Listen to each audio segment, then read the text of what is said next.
Hey everybody. So I was just sitting here writing things down for a certification course that I'm leading. And what was coming up for me was all this emotion. And I'm sitting here going, it doesn't feel like this is mine. And so I just started to ask the emotion, like, what are you trying to say to me? And so this is what I wrote down, which is what I wrote down. I'm just going to say it.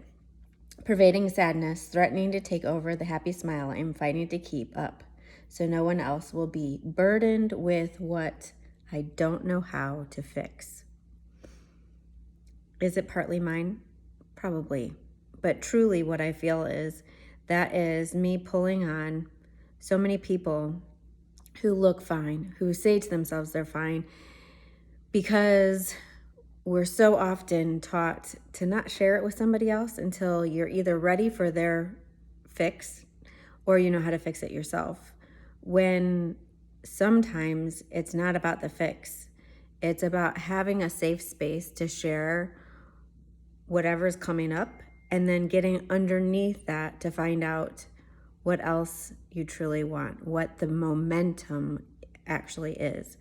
Many times, and I have to remind myself of this so often because I am a recovering fixer, that it's not about fixing something. It's about gaining the momentum, the fuel, the propulsion of something that's begging to be seen and heard, and asking for you to open the door of possibility instead of constantly closing the door and saying that's impossible. Just cope with the life that you have already. It's good enough. It's actually fucking awesome. I remember being that person who I was like, I have a fucking awesome life. Why do I feel trapped? Like, it wasn't my thoughts.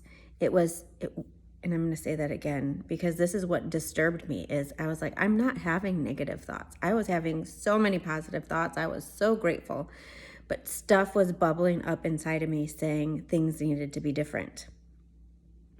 But I wasn't listening to those. I was just layering on gratitude. I was layering on busyness so that I didn't hear the parts of myself that were aching for a different direction. And I didn't realize, this is the huge piece, I didn't realize that as soon as I allowed for those things to happen, they could actually bless everyone involved. It wasn't going to be selfish and ostracize the people that I loved. I actually have more than the people I had in my life then, including the people that there were contentious experiences with. They're in my life now. It is possible for you to have a greater life. It's not just possible. It's usually going to happen when you listen to those voices inside, and it can absolutely bless everyone involved.